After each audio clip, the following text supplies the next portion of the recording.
भारी वाटलं. एकतर सुनबाई म्हणून इथं परफॉर्म करायला मजा आली आणि अनेकदा आम्ही कानसई गणेशोत्सव मंडळाच्या तर्फे आमच्या गल्ल्यांमध्ये स्टेज टाकून तिथे आपलं नाटक करायचो. पण आज अंबरनाथला एक थिएटर मिळालं याचा मला प्रचंड आनंद होतो.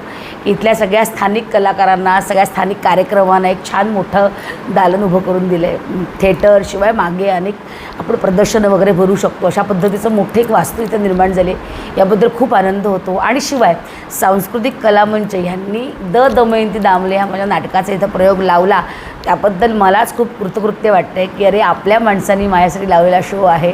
तर एक माझं सासर म्हणते मी, पण म्हणायला हे खरं तर माहेरच आहे माझं.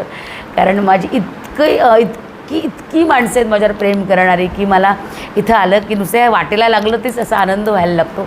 कारण कुठल्याही अशा गल्लीतून आम्ही गेलो की कोणी येऊन भेटलं नाही असं झालेलं नाही आहे. त्यामुळे मला स्वतःला खूप आनंद झाला आणि इतका छान रसिकांचा प्रतिसाद मिळाला.